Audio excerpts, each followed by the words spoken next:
All right, g'day Novocastrians. Welcome to another Jetstream AMA for a Saturday. Very pleased to be and thankful to be given some time with former Jets and championship winning coach Gary Van Egmond. Gary, thank you very much for joining us. Thank you, Grant. How's the coronavirus restrictions and lockdown and everything been treating you? How's the family going? How's it impacting your job, and how's it impacting obviously? Emily's a very high-profile former Jet and current Matilda. How's she handling things with lockdowns and stuff at the moment? Yeah, at the moment, as per nearly, I think all football coaches have all been stood down for, if not the whole of their salary, possibly half of it. So maybe working 2.5 days a week. So yeah, I'm in that same boat with the FFA. Based in Newcastle, obviously. Still, my wife is a principal here in Newcastle. We've never left, so we love it here. Emily, she's doing well, so it's actually helped both of us, I think. So I've been able to go out and do sessions with her, and so I'm getting my football fix, and she's in a position where she keeps ticking over. Yep. And getting herself prepared to go to America fairly soon. Yeah, well, that's going to be the big thing. Going to America and wondering what's happening with international travel and everything. That nobody seems to know what the answer is going to be. It looks like international travel might be curtailed for a fair while, and that's going to impact quite a few players, especially our current Matildas, who are obviously very popular over in America, as well as the new Women's Super League starting over in England. So it's really thrown a wrench into the whole program globally, not just here. Yeah, exactly right. And she's in the process of getting a special dispensation. I think if you can show that you're going for work, I think you're okay. Yep. Obviously, holidays are out at this moment, but she's just in that process at the moment and just waiting for approval from the foreign minister to allow that travel. Okay, and it's seeming that the A-League looks like it's going to be coming back sometime in August. Hope it's all a little bit up in the air at the moment. We're still obviously waiting on all those details to be confirmed. But what's it looking like for the coaching side of things, especially with you? Obviously, you're not with the Young Socceroos all the time. How is that looking like it's being managed at the moment? Do you have any sort of insights or information yet as to when you guys might be getting back to something a little bit more normal? No, we're still all a little bit up in the air. At the moment, I can only go off what I see from media and social media. At this stage, my understanding is that they're looking to get the A-League up and running around July time and try and get that completed the outstanding season fairly quickly. And then you've got the underpinning leagues, which is the NPL. And both my players that I look at and are within the Young Socceroos catchment are both in A-League and NPL. So once that starts up, then I would suggest that the technical unit of the FFA will then kick back in and will be able to go and observe games and review games, obviously from the perspective of analysis. We'll take a wind back and ask you whereabouts you grew up and where you started playing football. Where did you get your football start before you moved into professional? Yeah, look, I'm a Manly boy. I'm Manly. I grew up in the northern peninsula. Loved every minute of it. Reminds me very much of Newcastle as it is in the current day. So I started playing with Manly and then got into the rep team, Manly Warringah rep team, which at that stage was at under 8 level, if you can believe it, and playing full field. But again, it was great. You play Saturday with your club, Sunday with the rep team, and you travel all over Sydney to play those games. I really, really enjoyed it. But I grew up in the Manly area. Yep. Well, very, very rare for someone to be able to get out of the Manly area and not go back. But it definitely enjoyed having you in Newcastle, and that you're still currently here. That's fantastic. So looking at your professional career, you started playing way back in '82 for Apia. But it was really when you moved to Footscray and then Marconi for 2 stints where you won a NSL championship in your second stint that you really cemented yourself as an NSL player. What were those years like? What were your footballing idols and stuff growing up? And as someone who's been involved in both the NSL and the A-League side of things, what do you see as the differences between the two, and what do you think from the NSL should really be looking at being brought into the A-League era? What do you think might help the game grow, especially with this time of opportunity that we've got with everything being sort of up in the air and time of upheaval? But what do you see your experiences between the two, and what do you think we can learn from the past to help move forward into the future?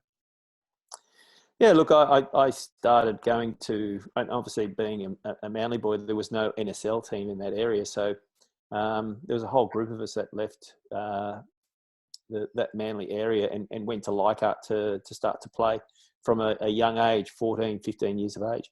And then I was lucky enough to progress through the ranks and get to the youth team, which was an under-19 team. And I made my debut at 17. But between 17 and, as you've already pointed out, Phil, I really established myself in Footscray. I really didn't know if I was going to be a professional footballer or what I was going to do. I really enjoyed football. I loved football, but at that moment, I didn't know what I was actually going to do. And I moved to Melbourne more for work than I did for football. And I was able to get a trial at Footscray Just, and the rest is history. So that's sort of how it occurred a little bit for me. It is interesting thinking about the comparisons between the A-League and the NSL. I think a couple of things stand out for me. One is that the youth team would always train on the other half of the field of where first grade would train.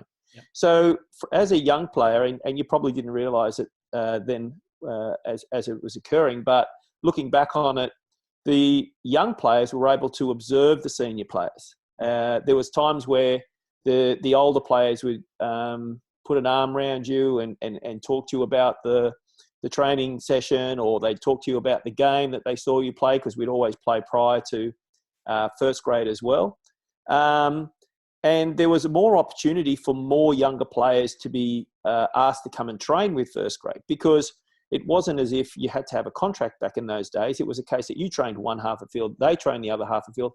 Someone got injured, someone didn't turn up. As far as first grade was concerned, first grade coach would ask, well, send me 2 or 3 of those players, or he'd ask for 2 or 3 of those players. So you're in a position that you're always under the nose. And as I said, there was not just the case that it was the contracted players, where at this moment you've got, maybe half a dozen at most, as far as the young ones, which the senior coach has a chance to be able to bring into his fold. And, I think that the PFA do a really, really good job.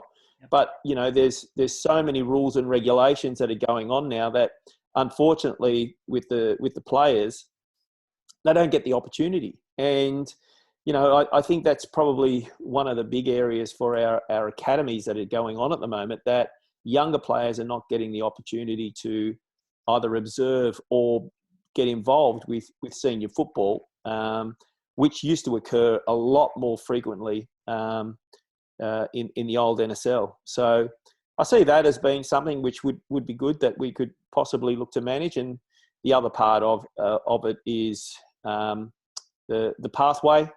It used to be a case from under 16s to under 19s, you went to the youth team, or you went through the institute. So you're at the AAS, and from the AAS you went into an NSL team, and there were more teams. Yep.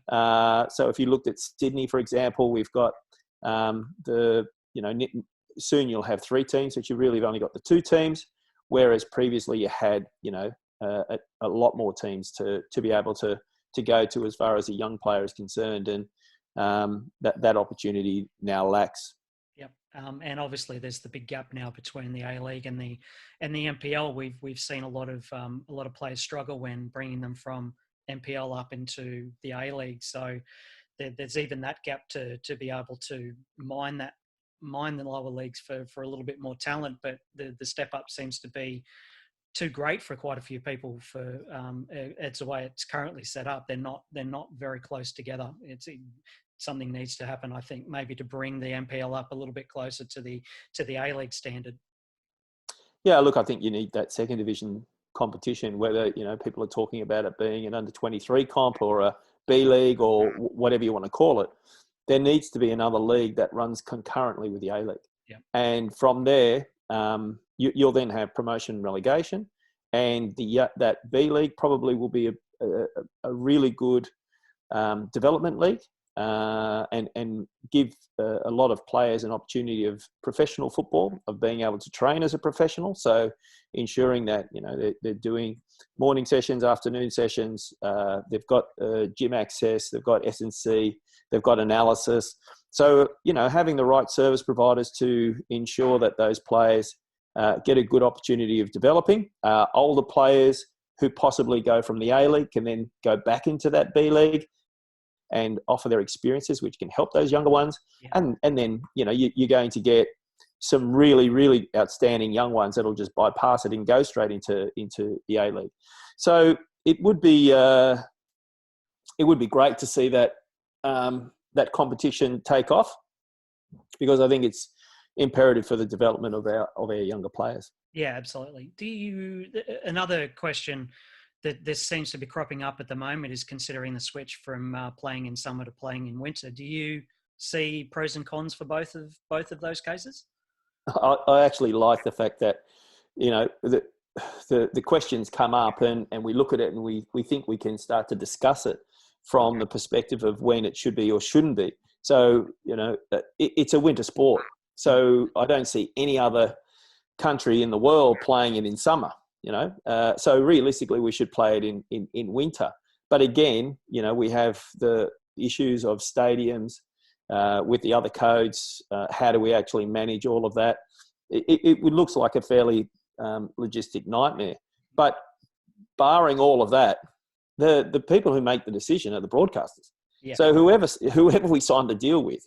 So if that's Fox, and Fox says, well, we need you to play summer, we'll play summer. Yeah. That's just how it works. Yeah. And to think you have a decision in it, it's not really, because at the end of the day, they need to see what they can do in regards to getting the greatest amount of money into the clubs. Yeah. All right. So casting your mind back again, you were a defender during your time through the NSL.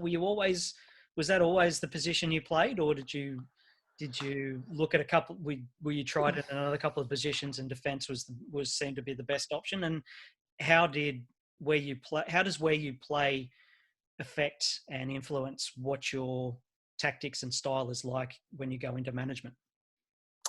No, look, up until 16, I was a winger. I always had pace. Wasn't the fittest, but I always had pace. I was always very quick.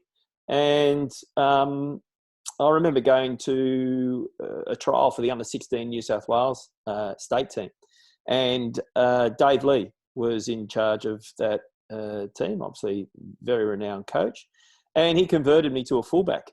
And from there, I started to play fullback, and a lot more running, which I had to work on my fitness. But the one thing it gave me was the fact that I could see the whole game in front of me. So that made the decisions of when to run, when to stay. I was always quite an aggressive sort of a player, so the defending came fairly naturally for me. But I learned a lot from other pros that I was able to train with as well.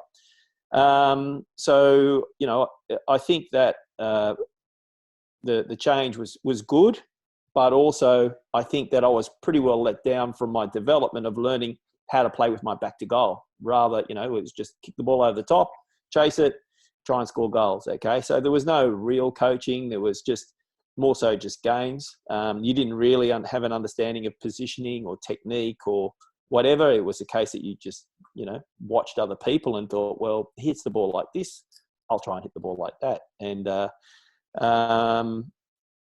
in regards to the management side of things, I think you'll find that there's quite a few who are defenders. And I think that also coincides with the fact that they see the whole of the game for the mainstay of their career. So I think that I think that works well for defenders to go into coaching. But you go into coaching, and I remember going into my first role at Northern Spirit, and I still apologise to some of those players because I was a fit player. I worked hard, so I just ran the hell out of these players. And I thought, well, I'll just get them fit, and off we go. And I think we came second or third that year, and I thought, I'm killing it. This is easy. How easy is this? So again, it was a case that when you first start off in management, you really rely on what you did as a player and the training sessions that you had. So it was the beginning of my start of coaching, obviously, and then my eyes widened a lot more as I've gone on. Yeah. What were your football clubs you supported when you were growing up, and who were your football idols? Oh, look, and I still am I'm a Liverpool fan, going back to the days of John Toshak and Kevin Keegan and Emlyn Hughes, and I remember them, and obviously Match of the Day used to come on, and I even remember the show before Match of the Day was Who Done It, and that was also a good show that we used to watch. And then Match of the Day would come on, and we'd watch that. And there was another player who I really liked watching as well, which is Laurie Cunningham, who played for Stoke, and Billy Bonds, who was at West Ham, and there were some real icons of football who played in the English Premier League at that stage. And we really had the access only of that Match of the Day, which obviously was the English League, or you woke up early on a Sunday morning and you could watch the German Bundesliga.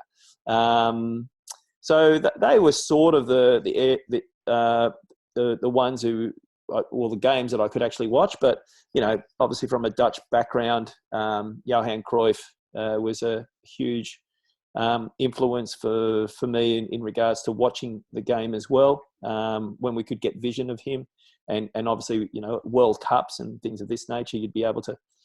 You'd be glued to your TV. But yeah, I would say that they're sort of the players that I looked at. Well, that segues quite nicely into a question when you went overseas briefly to play for Roda JC. How did that come about, and what was the experience like, and why didn't it turn into something more long-term? Was it very difficult for Australian players to get a start and be taken seriously in Europe at that point in time, or how did the whole Roda experience go? Yeah, it was interesting. There was a player I was at Marconi at the time, and there was a player called Fred de Jong, and he told me that he was going over to Fortuna Sittard. And with all due respect to Freddie, and I thought, well, if he's going, how come I can't go? So I said to him, look, how did this come about? And anyway, he's talking to me that, he spoke to an agent, and I rang the KNVB up in Holland. And I spoke to a gentleman over there. I can't remember his name. And he said, look, I had a Dutch passport. And he said, look, we'll get back to you. And I was playing in the national team at that stage. And then 2 weeks later, I got a phone call. And they said, right, you need to be on a plane tomorrow. And I thought, oh, wow, okay, this is interesting. So I got on the plane, went over to Roda.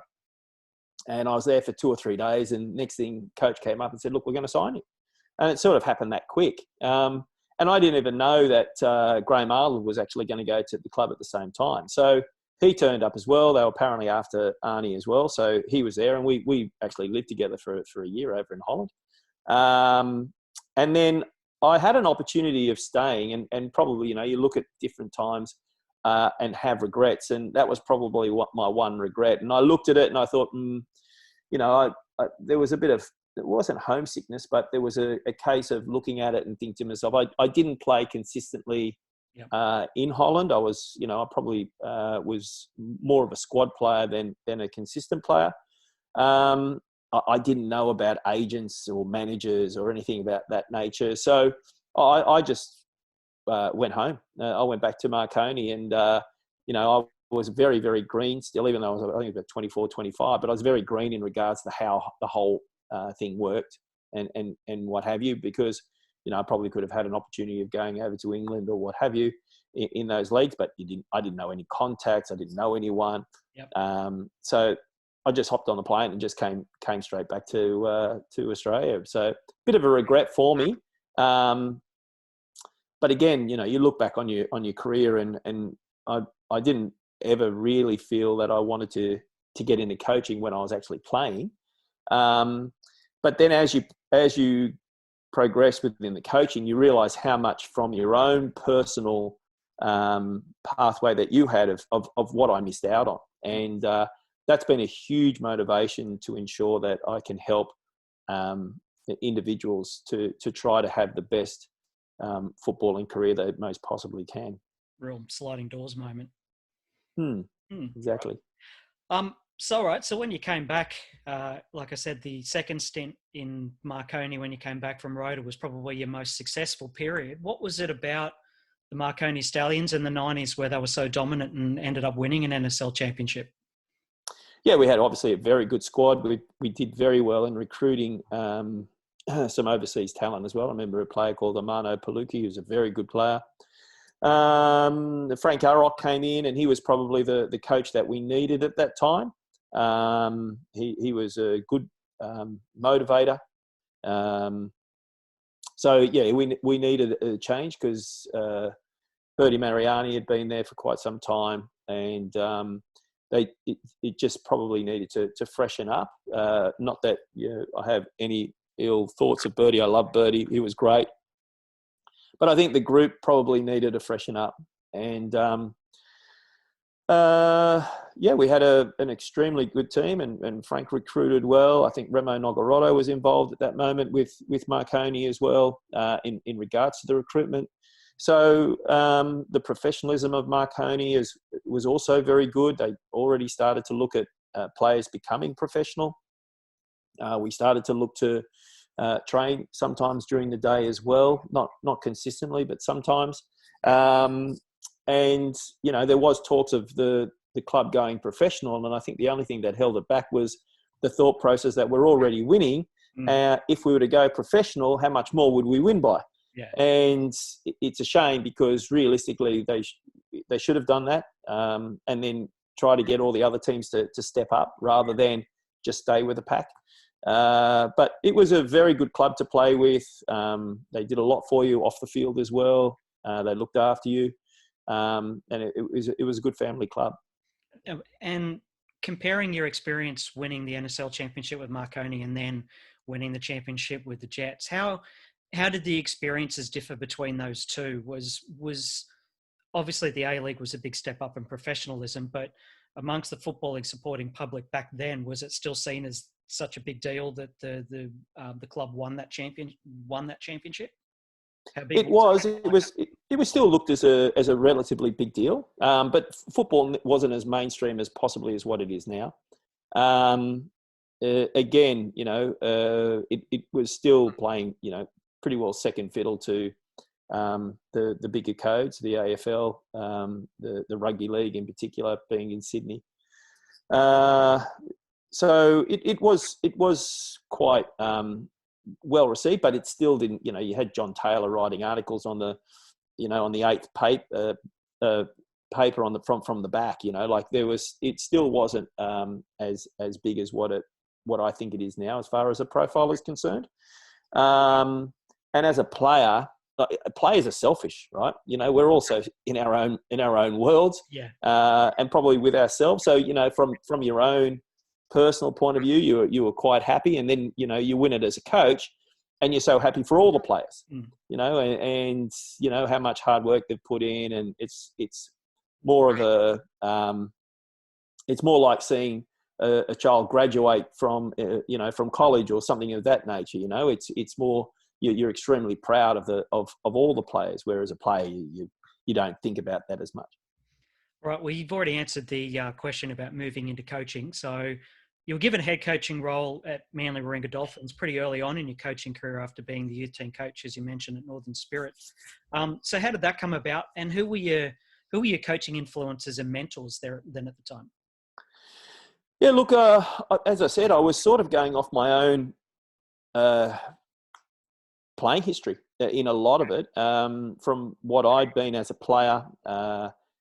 Certain things I remembered as far as training drills.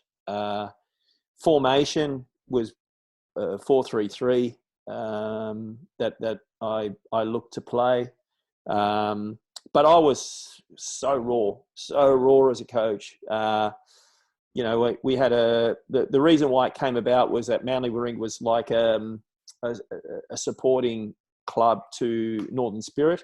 And I remember that there was two teams. There was a youth team and there was the Colts team that was at Northern Spirit. And they decided they only wanted to go with the one team, which was the youth team. And Ian Crook was actually a player who Northern Spirit had brought out. And he was looking to become the youth team coach.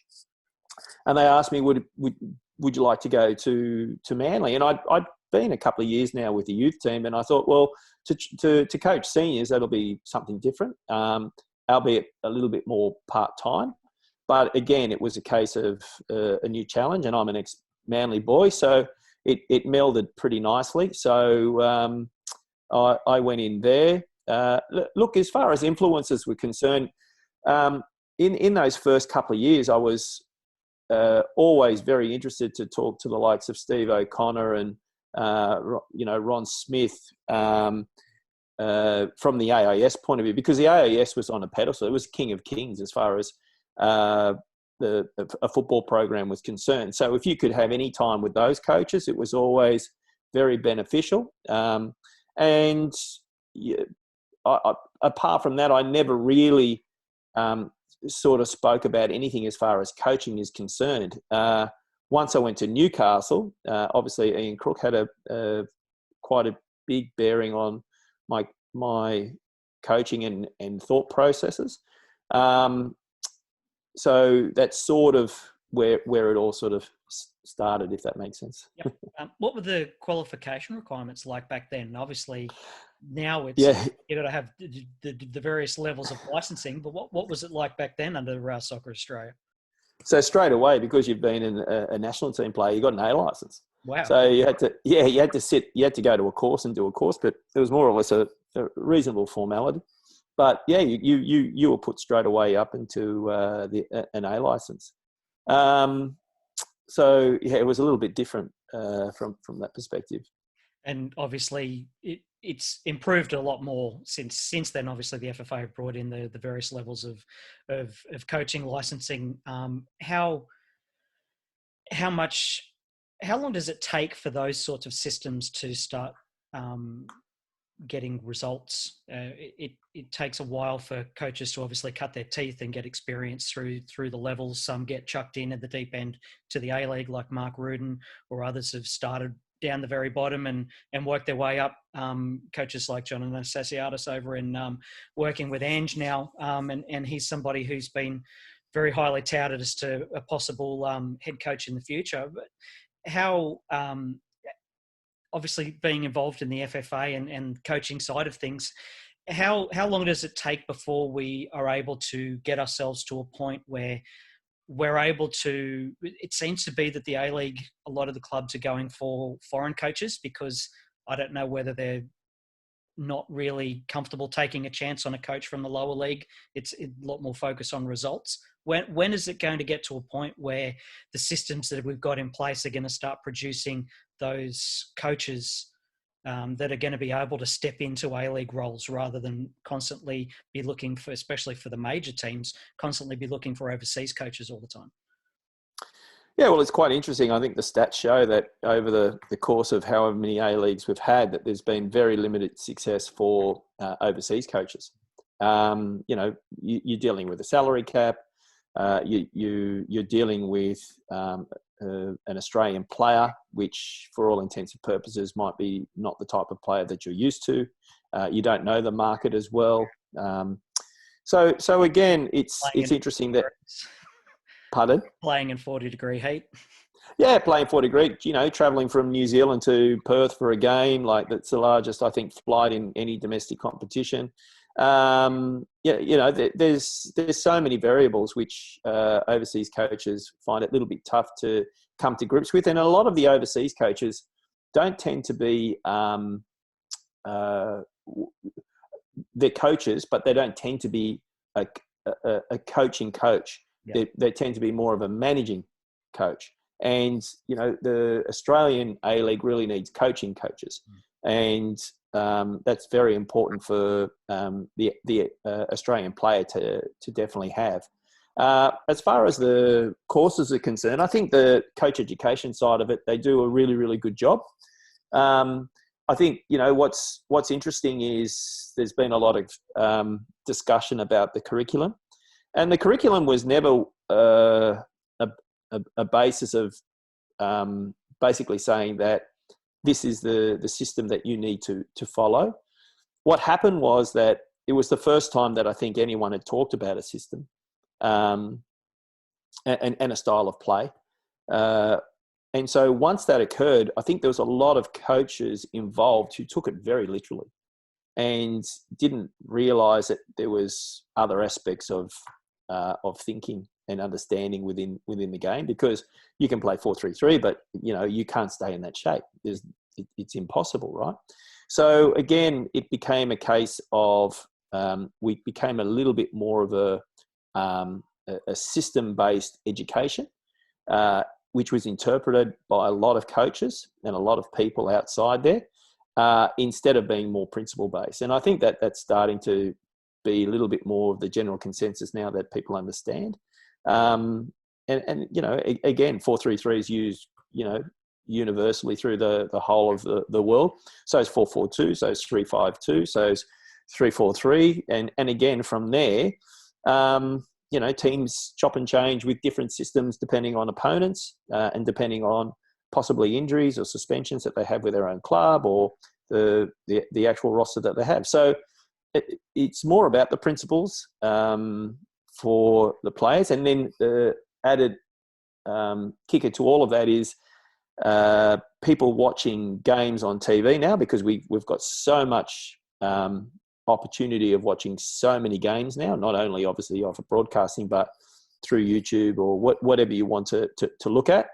And at times, possibly, we don't interpret it the right way. We'll watch a senior game and then all of a sudden the under-12s are looking to implement what that senior game did. So I keep hearing about false nines and things of this nature at young ages. And I'm thinking, oh my goodness, just ensure that these kids get a really good season and enjoy themselves first and foremost. And then, work on habits, technique, and you're starting to introduce possibly tactics, which is a little bit more of a hidden learning.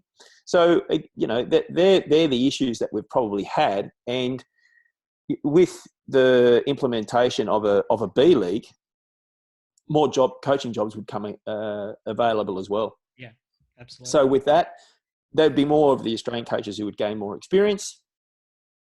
They would then look to see how they could be promoted then possibly into A-League as well. And, we might not be in a position that we'd have to, or, certain administration wouldn't have to always look for overseas coaches to come in. But I think that's also an interesting part is, with the setup of nearly all of the A-League clubs, who decides that they want, what coach? Yeah. And what footballing basis do they have? Yeah. So it's quite an interesting one when, we don't really have technical directors at football clubs. But there tends for a while, it sort of came in and out of vogue for a little bit. I mean, obviously we had Crook for a while and then that's sort of gone out a bit. It just, the clubs seem to be recruiting and then shaping the club around the coach rather than hiring a coach that's right for what's already in place at the club.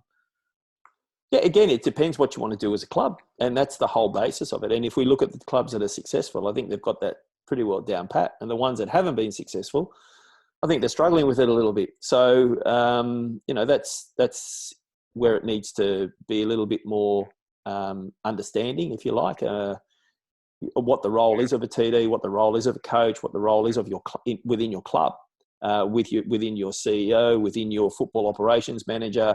Obviously, you have a chairman. Do you want a board? Do you want a footballing committee? What do you want? Yeah, and it's for me, I think that's where some clubs are really struggling to understand, well, what are we going to have? All right. So moving on to your time coming to the Jets, you obviously were involved as an assistant for a while.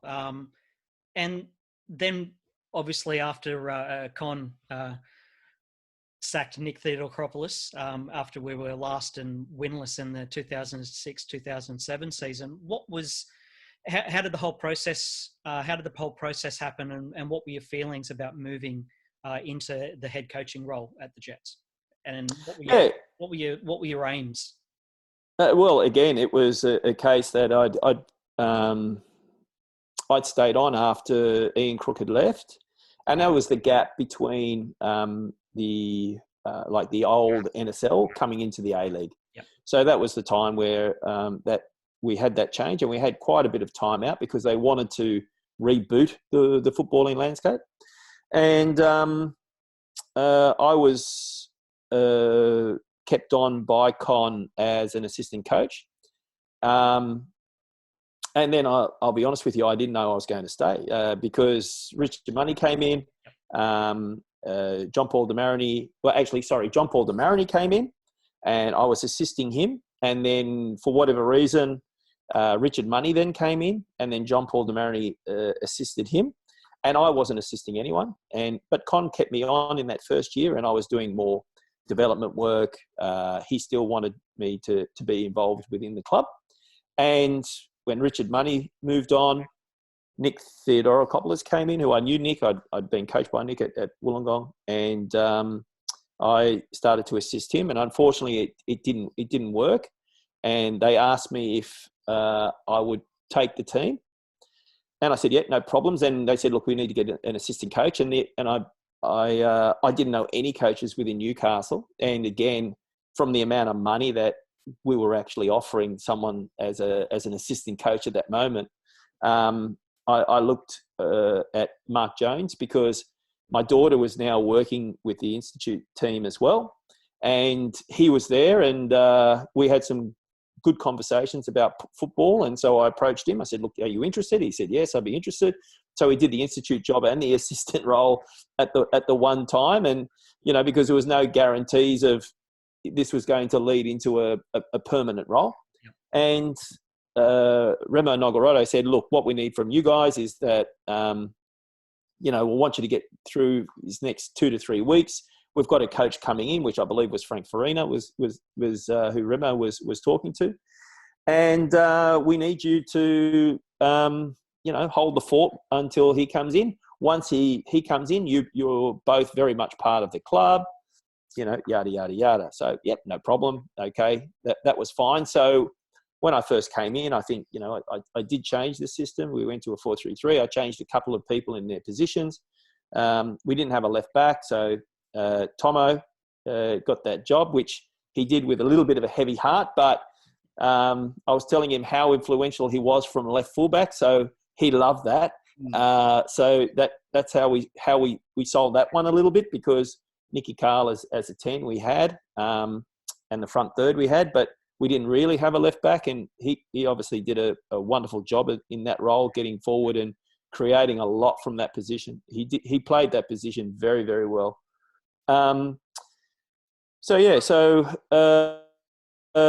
It started off that I had possibly 3 games I felt that were going to be there, and the first game was against Wellington, and I think after 70 minutes it was still 0-0, and I thought, oh my goodness, we still haven't won a bloody game. And then we scored 3 in the last 20 odd minutes, so that was great that we'd won that game. And then we had a tough assignment up in Queensland, and the Roar were flying under Mirren at that moment. They were doing really well, and we went up, and we probably didn't have the best of the game, but we did enough, and we had a 1-0 win. And then we came back to Newcastle, and that was the night where Harry was coming to the ground, Harry Kuehl. Yep. And we had a big crowd. We had maybe around 16,000, something of that nature. Right, yep. And Harry was at the ground, and obviously saying hello to everyone, which was a terrific promotion. And we played Adelaide, and, I think Carl Viet had hit we got a penalty against us. Jado got sent off. We had a penalty against us. We went down to 10 men, and I think we won the game 2-1 or 1-0. And Nicky Carl scored that fantastic goal. Yep. And as he's running with that ball, all I could think of was, for God's sake, pass the ball, Nicky, pass the ball, Nicky, pass the ball, Nicky. Yes, Nicky, yes, well done. Yeah. And from there, they basically, Con, George Liolio, who also was a big supporter of mine and helped me a lot with managing of players. And we'll go into that a little bit later.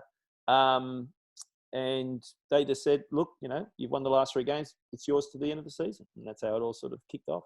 Yeah, beautiful. And so was it purely, obviously there's a lot of intangibles in coaching and getting a team on a successful run.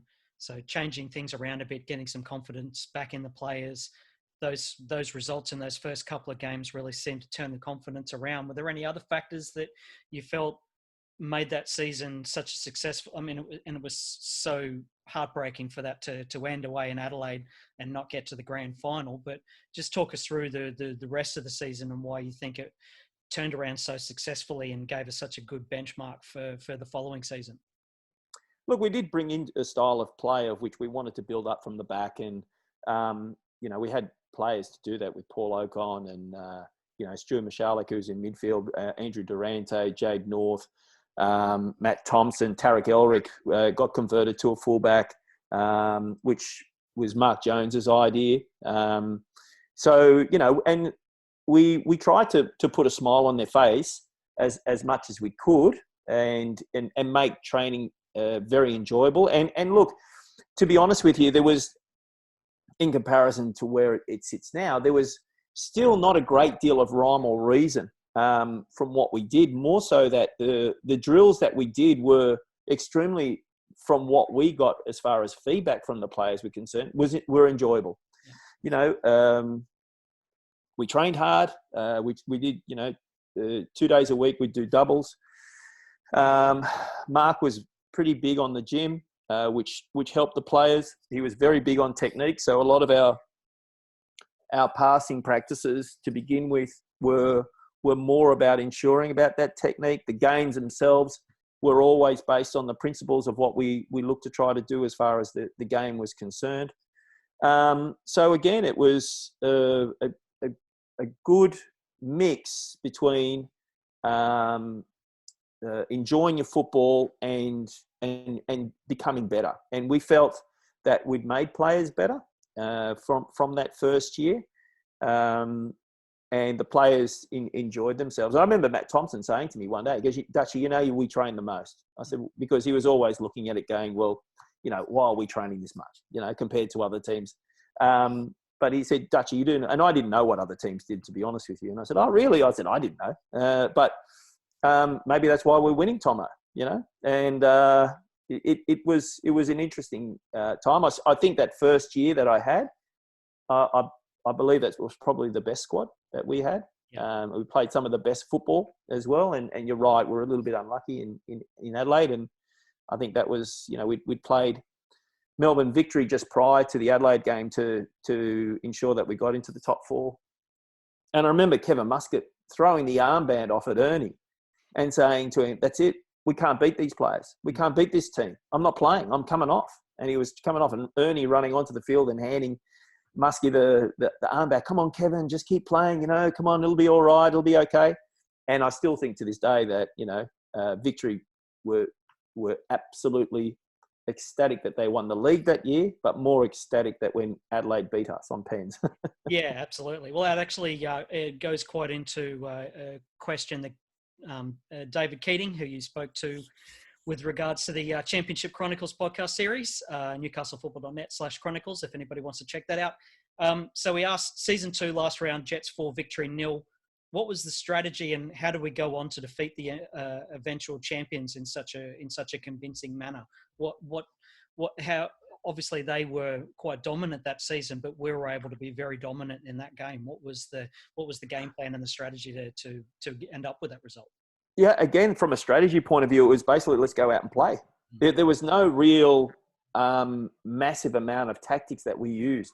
It was the fact that we had such good players and we were able to utilise them and to ensure that they did certain things within the game. So, for example, we'd always try and see how we could get Stewie on the ball. And, he would then look to keep the ball, move the ball, and then when could we penetrate? And what we'd already started to do back then was to play our righty on the left and our lefty on the right. So, we'd start to come into pockets, and that was pretty new to begin with, but we'd started to do that with the likes of, Bridgie, Joel Griffiths at times.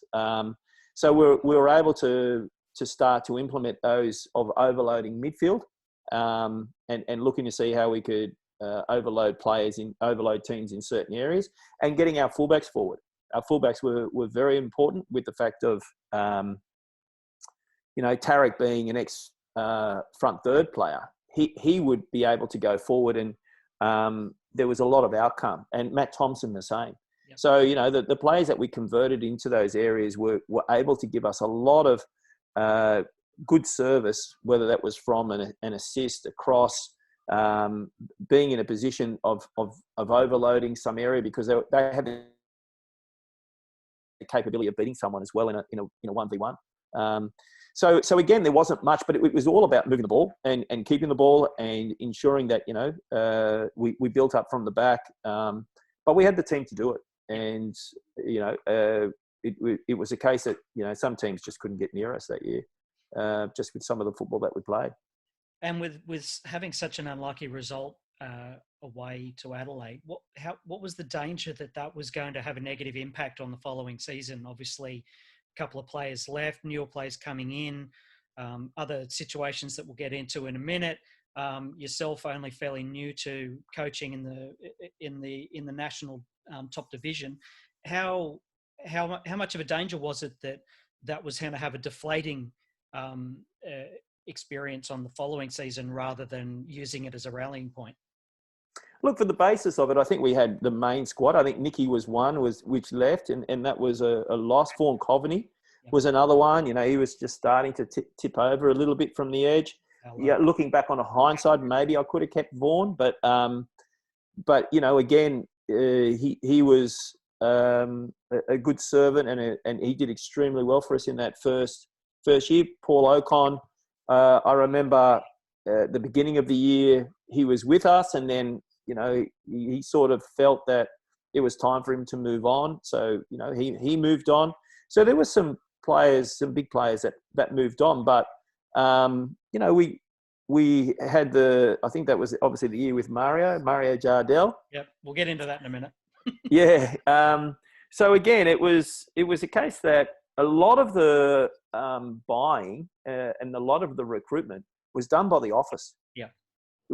Both myself and Jonesy, we didn't have a great deal of say in that. And, that looking back on it, I just looked to see how naive I was. I was so naive. And they would talk to me about certain players, but for the mainstay, the deal was done.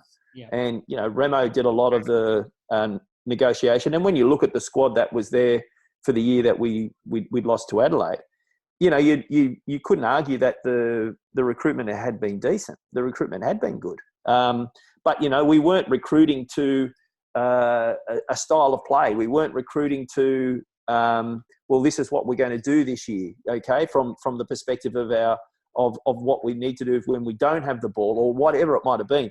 It was just recruitment, whether we thought it was a good, bad, or indifferent player. It was more filling squad holes than recruiting with a plan. Yes, indeed. So, it was very green. It was very interesting to see how, when I look back on how that all occurred, from a coaching perspective of how much little input that both myself and Mark had. And skipping ahead to your second stint, how much of a factor was that experience in re-signing for the Jets? Did you have more autonomy with signing players underneath than you did under Con, or was it the same situation again? It was there was more dialogue. Was definitely more dialogue, but there were still things that were done which I didn't know were getting done at times. But we can get to that later if you like. Okay, no worries. So having a look at the championship winning season, a number of interesting stories cropped up in the championship chronicles that I mentioned before, and obviously Con signing Mario without yourself or Remo's input didn't even happen. He was just basically told that this player was coming and he'd already been signed. So obviously that's but just sort of maybe go over that just to refresh people's memory. How did that occur? Okay, Yeah. so that was an interesting one. So we had Luke Hay. Luke Hay was an assistant chairman to Con, and he was looking at players, and he'd seen this player. He'd seen Mario Jardel on YouTube at this moment, right?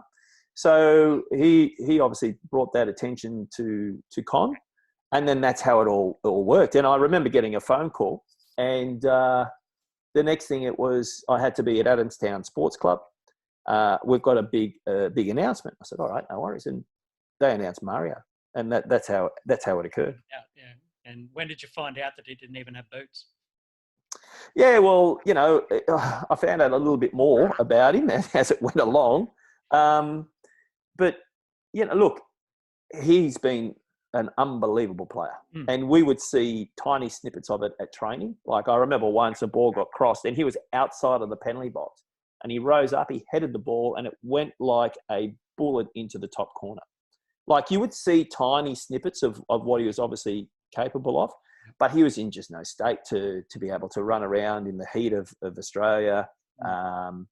He wanted to do as well as he could. I remember having a conversation with him. He said, look, there's no problems. You don't have to start me. I love fishing. I'll go fishing, mister. He really was a genuinely top guy. He was in a position that obviously the chairman had brought him to the club, and he wanted to play, and it was going to be pretty difficult just with the state that he was in. And we'll get into why eventually he left.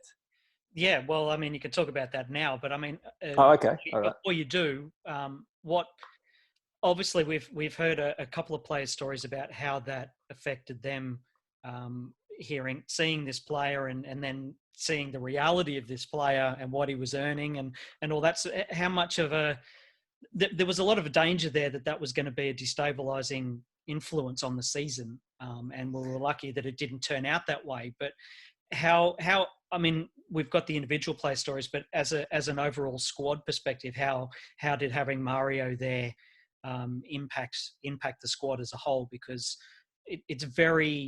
there's a lot of intangibles about successful seasons, and it seems that squad harmony is quite a big part of that, and a lot of little things can add up to become big things, and that can destabilize the squad harmony. How much of a danger was that with Mario? Look, the one thing that probably why it didn't boil over was because he didn't play. Okay, so because he didn't play, I think the players then at least knew that I was able to pick the team, and that I was in a position. There was only, I think, a couple of games where my hand got forced from the perspective of looking him to start. But again, it was a case of, we had a successful season. So it was very hard for management to be able to say, look, we want, Mario to start or to do whatever. And to be honest with you, George Liolio did a very, very good job in regards to being the buffer to helping me pick who the players I wanted in comparison to what obviously Con wanted to see at times, right? And it was a case where I think we played Sydney, and for whatever reason it happened, and Con could see a little bit, because he'd had a couple of chances to play. He had a game against, I think, Central Coast at one stage. He played half a game, and there was other bits and pieces, and he wasn't scoring goals. And the one thing, that the administration will look at is, he's a striker, has he scored goals? And that's as basic as it is, right? Yeah. And if you have, he's doing well. If you haven't, well, you're not doing well. And if he hasn't had the chance, well, how is he going to, right? So he needed to have the chance. So he did have a few chances. And I remember we played against Sydney, and I think, it was after that game that basically Con said, all right, that's it, done. I can see that he's not at the level. And yet we're happy to move him on. And at the end, that became a very, very important decision, because we were able then to get Young Song in, the Korean boy. Yeah, absolutely. And it sort of, he seemed to fade into the background. There was not really much of a story as to how the exit happened. There's obviously a lot of talk that came around about how he came in and people's perspectives and all that. But yeah, there was never really much talk about how he left. And obviously everybody said how much of a nice bloke he was, but just wasn't at the level. So yeah, it's definitely interesting to hear how that was eventually took place. So getting on to another question about that season, getting into the grand final day, the players meeting the day prior to the grand final in the Coogee Bay Hotel, which from what I remember, you and Mark instigated with Jado and a couple of the other senior players. Those sorts of stories go into the whole, lore and the legend around what actually happened. But was getting those sorts of experiences always a part of how you and was that, calling back to what took place for you in the lead up to your grand final playing for Marconi, how much of your experience playing then helped you shape what took place in that week leading up to the grand final in 2008? Look, Newcastle's a big country town, and they really did support us that year. There was a lot of support we had that year, and obviously we're successful. So as we've seen, if you're successful, the Novocastrians definitely want to support that. But at the same token, you had close relationships with other sporting teams as well, and for us, it was the Knights. Yeah. Okay, so the one thing about Con was that he loves Newcastle, and he helped, as I think pretty well everyone else knows. He really did try to help Andrew Johns. He really tried to help Adam McDougall, and at times we were able to get conversations with both of these guys. And I remember talking to Adam McDougall, and it was we were talking to him. He was actually going to do a presentation to the players about what it's like to make a grand final. So we'd played Central Coast. We'd won 2-0. We were pretty poor, but we'd won. And then we got touched up 3-0. And I looked at that game and I said to Jonesy, I said, look, I know how to beat them, but we've got to get through Queensland. And so we also looked at other ways of motivating the players. And I'd spoken to Arnie a couple of times saying, what do you think? And he says, look, get a different voice in there at times. And so Adam McDougall was the one that we had. And he was talking to the players about, look, you just don't understand what it's going to be like, because he'd had the experience of making a grand final, what the town was like as far as, making the grand final was concerned. And,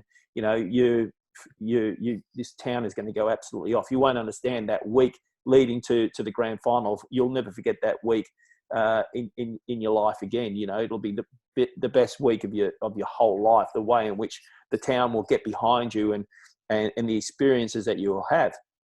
And I went up to him after he'd had a chat to the boys, and sorry, excuse me. I went up to him after the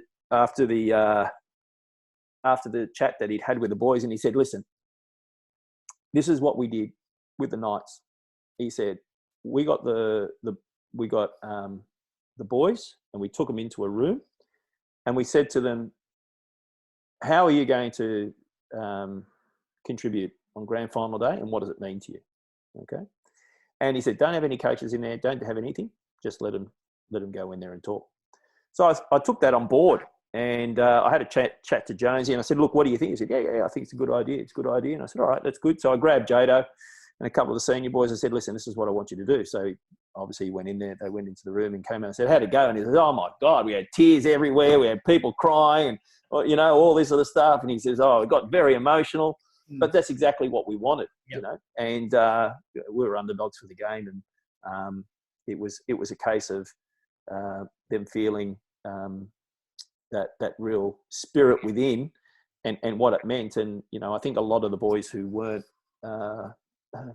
born and bred Newcastle really could see what it meant to a number of the boys who were, and they sort of encapsulated that whole spirit. It's interesting hearing those stories about the Knights, because I think a lot of supporters saw the relationship between the Jets and the Knights as very antagonistic, or at least until Nathan took over and sort of brought them under the one banner.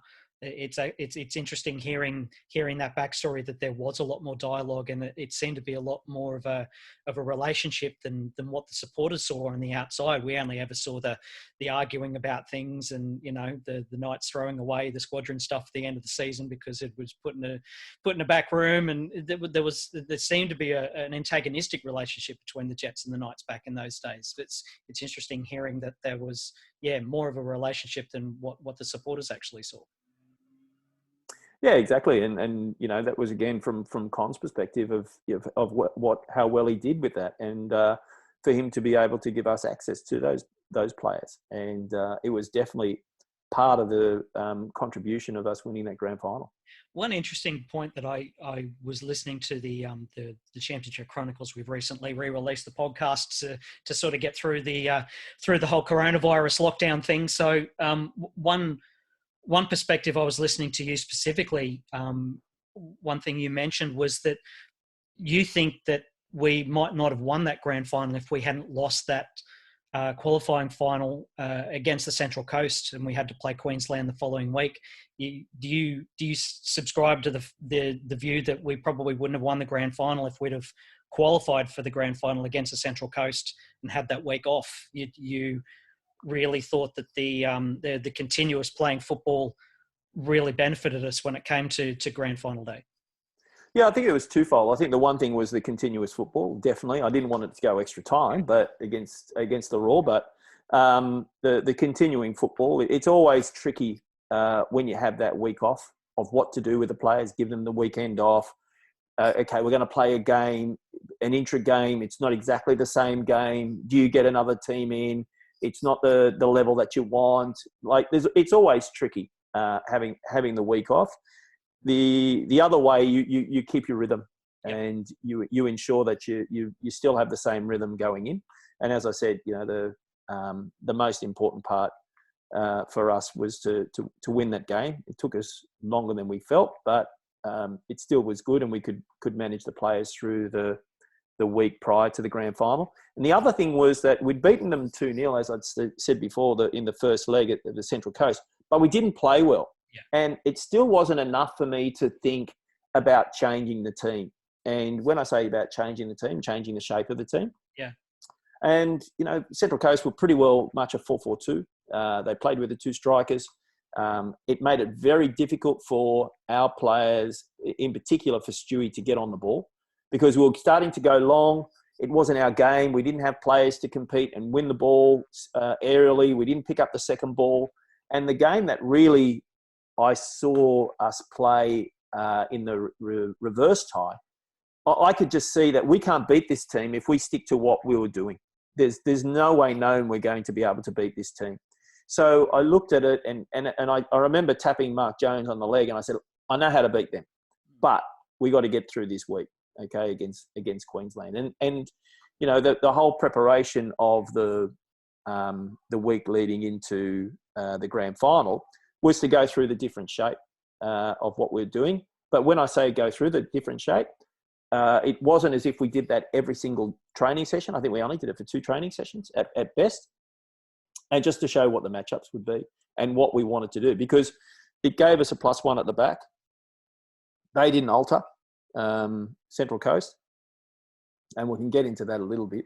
But it just enabled us to be able to then get on the ball and to get Stewie on the ball as well, which was going to be extremely important for us to get success in that game. So do you think that we wouldn't have moved to a back 3 if we had actually qualified for the grand final, or were you looking at would you have probably done that anyway, because there was still moments in the game where we were overloaded and we still couldn't get Stewie on? That might have given you, if we had to qualify for the grand final, but by the skin of our teeth, do you think you would have looked at changing the shape, and then that would have given you more time to work on that with that week off? Possibly, but the results sometimes mask certain things. When things are going well, the big things become little, and when things are going bad, the little things become bigger. And to see what we wanted to do in regards to the building up, and to see that we couldn't achieve that, we had to change. And the other part was a little bit psychological as well. So the players also, coming off a 3-0 loss, felt that they actually bought into the change. Yeah. Okay, because they felt, well, yeah, we've got to do something different. So it was quite an easy sell. And as coaches, you're always trying to sell something, right? Yeah. And that's what was made it a lot more easier for us to do. And when we explained what we were trying to do, and we started to work, and the important part was the two wide players up top and the two players in the right and left-hand side are basically a diamond in the middle. And it was never for either of those two to be on the same line. Don't get on the same line. And it was as easy as that, as far as them understanding about their positioning. Because if we would have gone into it too much, there would have been too much information. And that week really was a down week. We actually wanted to take the pressure off the players. We wanted to relax them a little bit more. The work had been done. And now it was about us being as well organised as we could be. And again, it was a surprise for Central Coast. They didn't expect us to do what we did. And the feedback from the players seemed to be that when you started doing this training for this back three that hadn't been used at all in the season, it wasn't really working. So why do you think it wasn't sort of really working and coming off in training, but just ended up clicking on game day? Yeah, again, you're changing something. And for them, they're in a position where they're looking at it and they're not exactly 100% sure of it working. They're a little bit creatures of habit. The word change is not a great word for some footballers. And as it went on, more of the influential people started to buy in it. So the likes of, you talk about the cohesion in the team previously, when you do have someone like a Mario Jardel in there. Someone like Andrew Durante is worth his weight in gold. Like, we're talking about the highest caliber of a person that you could ever find. Okay, this is a fantastic person in regards to being selfless, being in a position that he puts the team always first, and being in a position that he would be the glue, if you like, for the whole of that team, because he got along with everyone.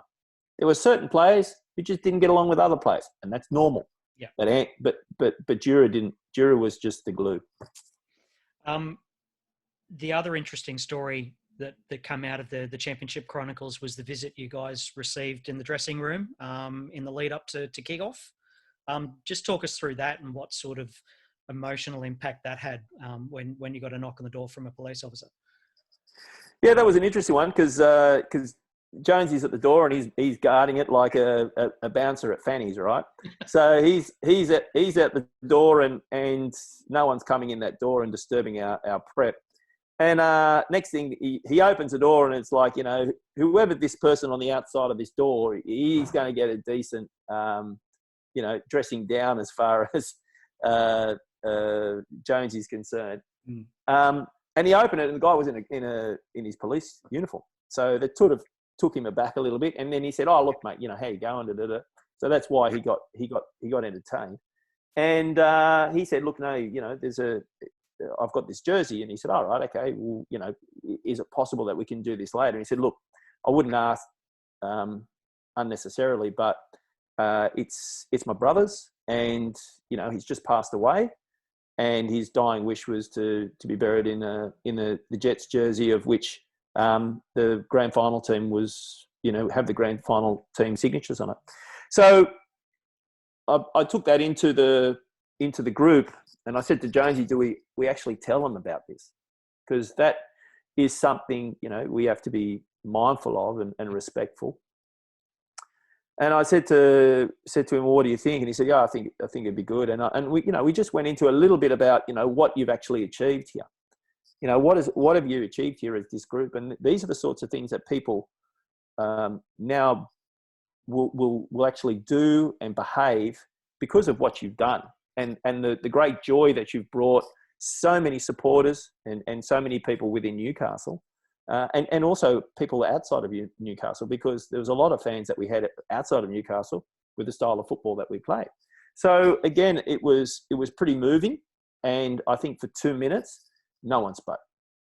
no one said a word, and it really started to sink in. Yeah, one of those fantastic stories that don't come out until years later, and it's fascinating insight. What do you regard as our greatest game? Because I know a lot of people refer back to that Queensland game. We're qualifying for the grand final as a better game than the grand final itself. Obviously we got a trophy at the end of the second one, but what do you regard as our greatest game during your coaching tenure? Yeah, there was a couple of games. I think, look, we've touched on the one that we beat Melbourne Victory 4-0 at home. I think that was a very good game. There was another game which we worked out that if we'd been losing at half time, we had never come back and won that game. And it was against Victory. Yep. And we'd played them and we were 1-0 at half time. We were 1-0 down. And I basically came in and I said, look, by the way, stats have it that you guys don't turn up second half if you're 1-0 down already. That's what the stats are showing. That's what the stats are showing everyone. And we went back out and I think we won the game 3-1. And it was away, and obviously it was away from home. And that was an extremely good performance from the perspective of mentality and resilient. And you talk about the footballing perspective, which is always important, but the mentality, the way that they applied themselves that second half, like they really had, something to prove that, no, we're not this type of team. We're not regarded as this type of team. And to see the boys come together and to play really well in that second half was extremely pleasing.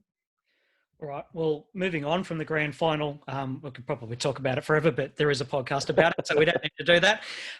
The off season for that was a real struggle, obviously, with losing so many influential players. I still subscribe to the view that Andrew Durante leaving us was put the club on the back foot for a leader for a number of years. How was it from your perspective? Obviously, losing. We lost Nicky Carl earlier on. That was obviously due to an overseas contract, but losing Jura to Wellington, losing Bridgie to Sydney, and a couple of other players. Was there a focus on trying to keep those players at the club, or was it purely down to Con not wanting to dip his hand in his pocket to be able to keep these players at the club because he didn't see the value, even though the value was clear that they were there and we'd won a trophy with them? Look, there were so many things going on behind the scenes which I was nonplussed about. I didn't know, okay? And one of them was definitely recruitment. But and that was of a new player. But the players that we had, there was always the case that I would come into the conversation and look to see how we can, keep certain players. And I remember being involved in the Andrew Durante one. And unfortunately, Con wouldn't budge. He really got a feeling that you were extremely fortunate now to come to Newcastle. And everyone wanted to come to Newcastle. And so everyone was extremely fortunate in wanting to come to Newcastle. And I'm trying to explain to Con, I'm trying to explain to Remo, I'm trying to explain to George, look, no, it's not how it is. Yeah. Okay. It's a case that we've built a fantastic footballing team and we're playing some great football. And we were a very young team. And we could have obviously kept that team together. And realistically, you don't want to be, and obviously we weren't a high paying team in comparison to some of the others. I don't even think we used a whole of our budget, our salary cap. But when you start to get success, then obviously people's values start to go up. Yeah. And other teams will start to look to see how they can, take those players. And that was the disappointing part. Andrew Durante, 100% we could have kept him.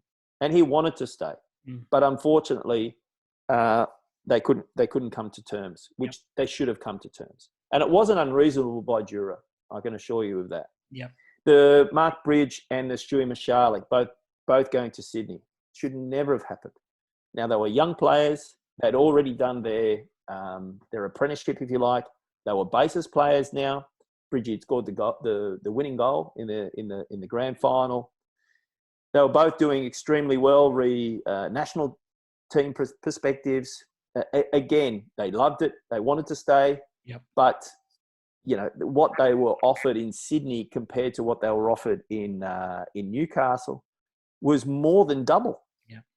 And so you can't blame those kids to wanting to leave. And then once that started, so we started to have players, start to leave. Then all of a sudden, the recruitment started, and I was a part of a lot of the recruitment, and that's where it all just it disintegrated. And there was other things said after a grand final in regards to certain bonuses, which I don't know if people had them in their contract. They didn't have them in their contract, but it didn't eventuate. Yeah. And I know there was a hangover from that grand final. Right. And so it became more difficult. It just went completely the other way. Was that the major factor in what took place the following season, or were there other? Well, I think that was part of it. I think there was I'm not going to say there was a rift between myself and Mark Jones, but we didn't see completely eye to eye in some things. And I think Jonesy was getting to the point too where he was talking with Con, and Con was saying, look, we're in a position that we want you possibly to come in as a head coach and whatever. And he was very keen to become a head coach. And as we've seen, he's had a stint with it. But again, we weren't at loggerheads or anything like that. We just had probably a little bit more difference of opinion. And again, that was possibly because of results. The results were, we went from the penthouse to the shithouse in 1 year. Yeah.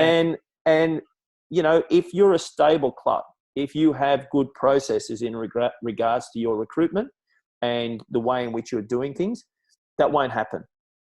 But when you're in a position where that isn't exactly how it should be, there's not a way of playing consistently, because then if you are going to play a certain way, then you recruit as per that way. The philosophy of the club, what type of club do you want to be? Are you going to be a club that's about, providing the best young players an opportunity to play with some seasons pro? You're not going to win it, but you're going to be thereabouts in the top six. What are you about as a club? And that was the issue. We didn't have any defining what we were. There was no identity really. It was, yep, we're the Jets. Yep, we want to win. Yep, we want to go and play good football. But the recruitment wasn't as per the football. Yep. And so that's when it just started. And then players wanted to leave. So I think Ante Cobbett, he left. Jade North left.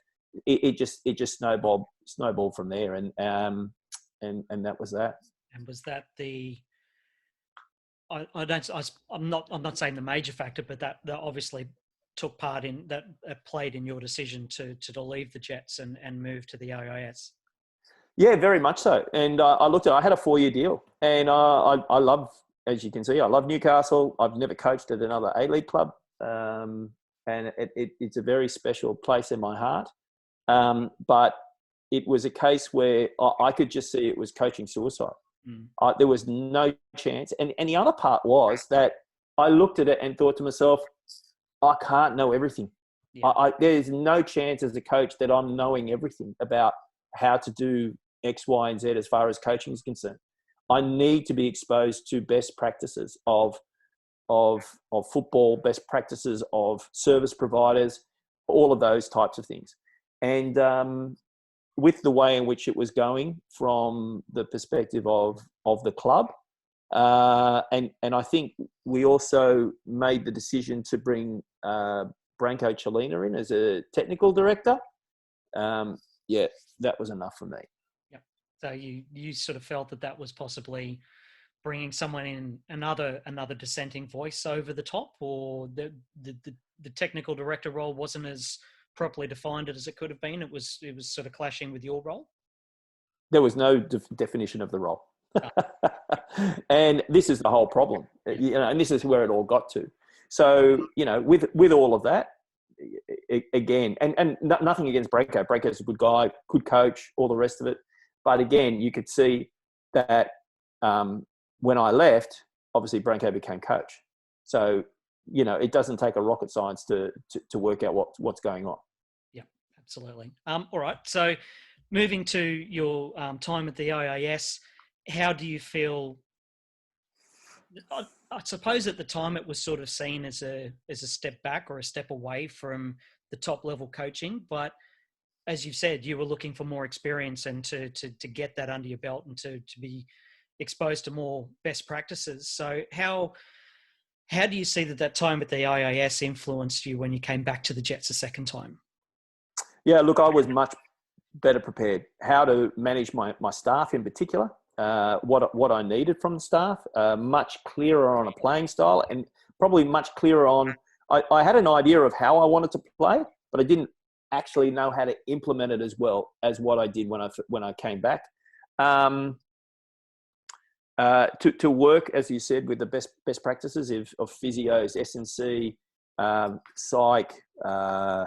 It was really good, and to work with a top coach in Jan Verslein. So it was really good to be able to do that. And when you look at it from a playing perspective, when you go to the AIS, it really is a case that you're there to develop.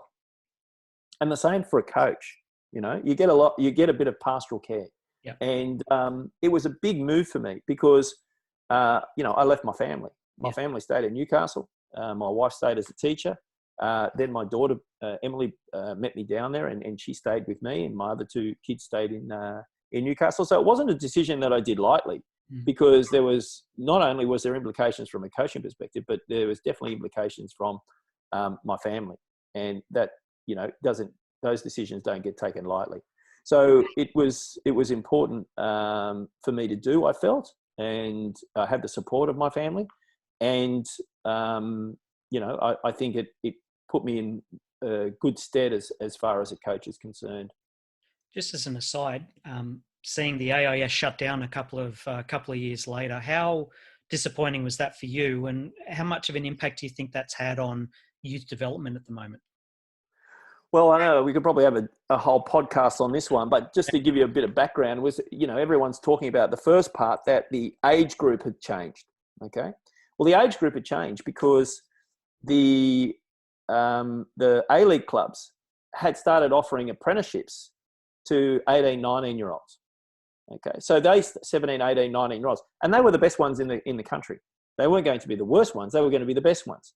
So that 18, 19-year-old player was now technically under the guidance of the clubs, where previously there wasn't that. So then what had happened is that there was a decision at the AIS to go younger because you would get the best players.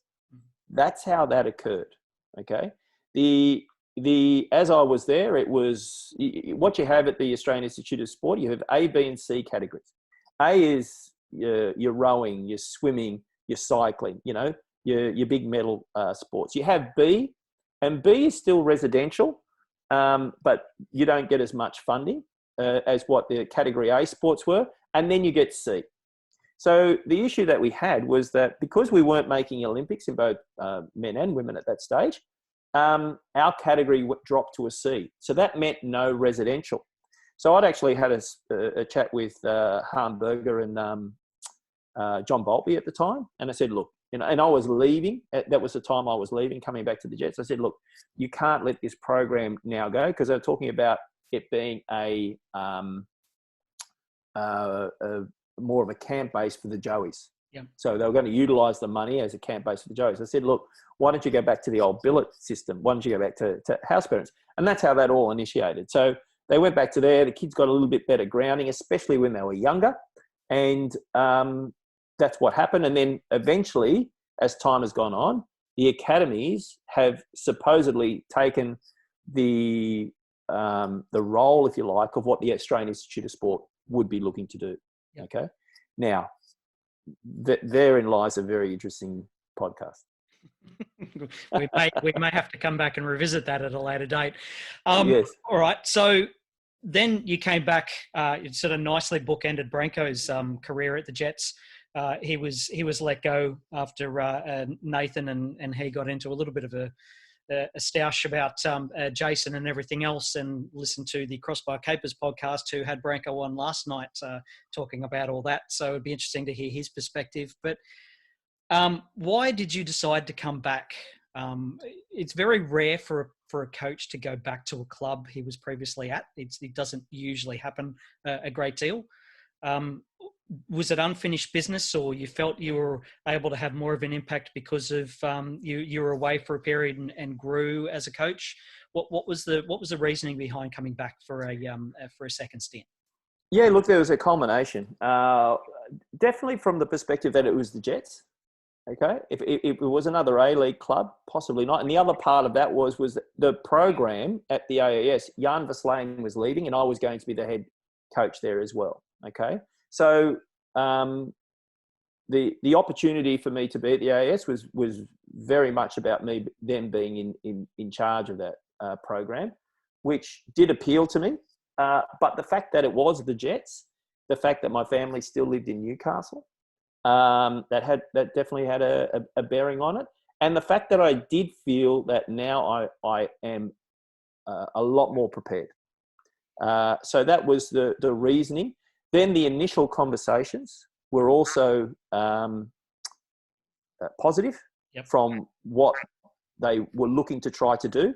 So the initial conversations were based around, we want to be a club that gives Newcastle kids an opportunity to become a professional football, and we're looking to sell players overseas, young players overseas, and then you could see from the recruitment of what initially occurred that's why they got signed.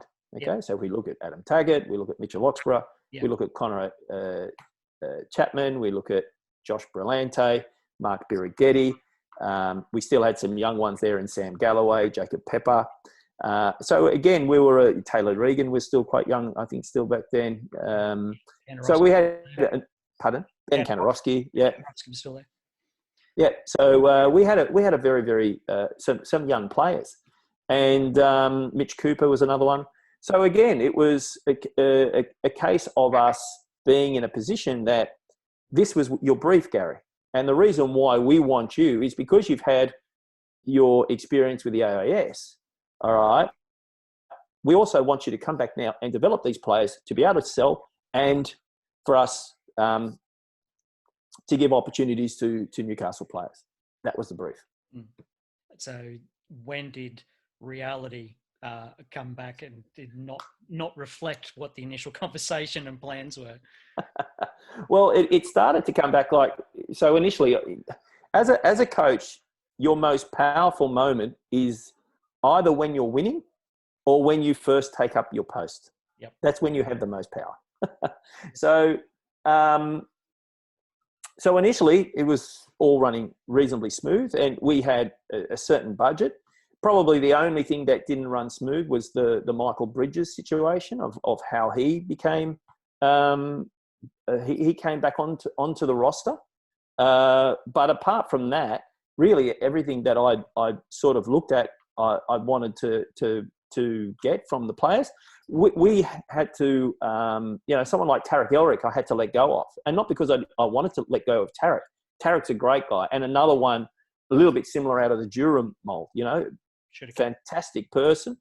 But the issue was the budget got slashed dramatically when I came in from when Branko was there. And we just didn't have the money. And some players, there was also conversations with management that there were some players that they weren't keen on keeping as well. Yeah. So again, it was more or less, looking at the brief, what did they want, and sort of going from there. Yeah. Okay. How? Just going to look through our other questions here. Change manager. I'll just put my light on. Yeah, you're right. what so what do you believe were your the major differences with your two stints at the club, and were most of those revolve around relationship with the owner and how the owner ran the club, or? No, look, each to their own. Look, Con is a busy person. Nathan's a busy person. Yeah, they're obviously got a lot of different things going on in their life. Con was a little bit different because, he was based in Sydney for 3 to 4 days, and he was based in Newcastle for 2 to 3 days, depending on the week. I saw Con whenever Con was up. I would see Con. There was a lot of face to face with Con, and a lot of talking to him. He'd want to talk. We'd have a lot of face to face talking. And obviously George Liolio was ever present in those meetings. Remo was more. He had other businesses going on, so Remo was not so there from the day-to-day business, but he had obviously an influence. Whereas in the second stint with the Jets, I hardly ever saw Nathan. Yeah, it was always Troy, yeah, and Robbie Middleby, and the other one who was quite influential at the end was Ray Bartz. Yeah. So initially there was a committee, a football committee, which I think Cheryl, Ray Bartz, you had Joe Sinkowski. Yep.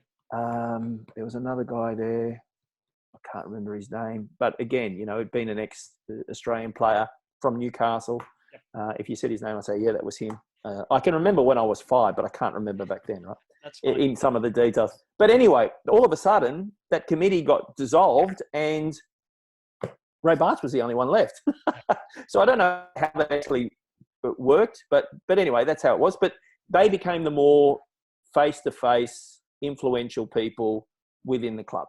And it wasn't about seeing Nathan at all. Yeah. Well, the plans in the second stint seemed to be the whole Tinkler regime started off very well, but it seemed once the Knights got folded into the sporting organisation, it seemed the sort of Jets were more pushed to the side, and in the case of obviously the committee that you mentioned was more left in charge of that. The Knights was Nathan's baby. That was what he was after. But did you see the decline? It was, and it sort of started before you even got there, with the focus so much on the Knights and trying to get that deal done, and then putting them in a position where they were going to be successful long term. It just seemed that over time the support and the focus that was there behind the Jets in the initial part of the Tinkler era just sort of slowly dwindled away, and it was sort of left to run itself, and there was never really seemed to be enough processes and enough people put in place to manage that properly. That look, just I think came from the outside. Yeah, look, I think I think the whole thing comes back to what we stated before. Like, the first brief was what we just discussed about getting the best younger players and Newcastle young players and what have you. The issue that you have, and you still have that issue here with Newcastle-based players, is that, number one, you don't have a competition for these players to develop. Okay, so these young players from a very, say, 12, 13, 14, 15, 16, 17, all the way through, they don't have the competition to enable them to become possibly the best player they can possibly be. And that's just because of where they're at. That's just how it is. Okay. And it would become extremely difficult to get a player that is a Newcastle-based player through to that top level. Whereas previously, where we had, so many of the young players coming through from Newcastle because they played in the Sydney club. So they had that whole competition coming through, and it's hidden learning. It's not explicit, it's hidden. Okay. So these players had all of that basis and backing of years of doing, of playing in a more seasons competition. Yeah. Where we've already discussed coming from an NPL, and that's basically what we're talking about, the juniors playing, that they're coming from an NPL competition that's here in Newcastle, and then looking to go to an A-League. That's a massive leap. So it's so difficult for those kids to come in because they get away with so much playing in the local comp. Well, you don't get away with that in the Sydney comp. So that was the big issue from the development point of view, and that's why I said, well, if you want to develop the players, you need to have the best young players here. So we looked at the age group, and the Ollie Roo age group that was already done. The ones that were available, and if we rank them between 1 to 50, you're looking at your 25th best player or your 30th best player. So that's why we went very young.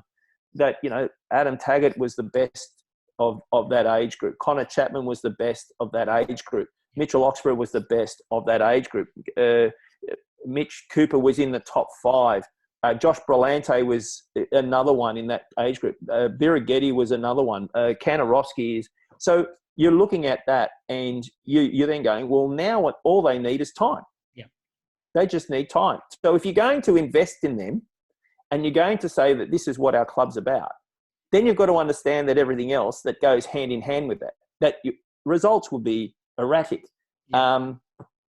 You will not be a team that always is at the top because one or two things are going to happen. You're going to develop these players and your club's going to make a few bucks, or you're going to develop these players and you're going to have a very, very good A-League player. Mm. So that's what you've got, all right? But that brief changed. Yeah. So it was like saying now we're half pregnant, right? So it can't happen. And it went a different way, and they wanted different players now signed. And once that occurred, then we're in all sorts of trouble. Yeah. Kaz Patafta, there was a song that was around when he was there and you were there.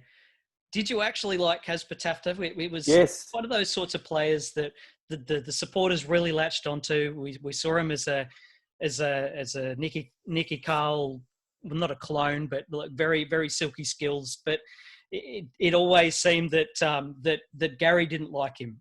Did you actually like him? No, I really did like him. I brought him to the club. Yeah. So, he was one that I really did like. And, you look at, and sometimes coaches can be a bit delusional, right? Because, we think, oh, don't worry, I can make this player a better player. Okay. And in some ways you can, to a degree, through what you do from your coaching environment and also from the competition that they get. Okay. So the competition that they get within the training and also the competition on the weekend that they play in. But unfortunately for Kaz, and he'd been in a few different clubs prior to getting to where he was at Newcastle, his biggest issue was not anything other than the physicality. Yeah. And that was his issue, and that made it difficult for him. But great guy, and I believe he's a lawyer now. Just followed him on Twitter. He's there. Yeah, I believe he's a lawyer and really good guy. And I'm glad that things have worked out for him. He is very highly rated, as were a number of younger players. I think he went over with Hiddink with the 2006 World Cup squad and things of that nature. So, but it just didn't work out, and it's just one of the things. But no, I had nothing against. Correct history. Gary did like Kaz Patafta. All right, so we'll get to a couple of the Jet supporters' questions. Let me just scroll through here. We sort of covered that one off already. We also covered off Michael Bodie's question about who was who was harder owner, Tinkler or Con. We sort of really answered that. You didn't really have much contact with Nathan. David Keating asked a couple more. Did Edmondo Zero really have a mask stuffed down his pants every match that he never got to pull out? I'm not too sure if he had the mask or not, but another good guy. And look, I put my hand up there. I may have not helped him as much as possible. But, he showed some good things in training. He just found it so difficult with the way of life here in Australia. Yep. The language barrier really hurt him as well. But, for all intents and purposes, he really tried his best. Which of your signings didn't work out, brackets for whatever reason, close brackets, but you really wish that they had?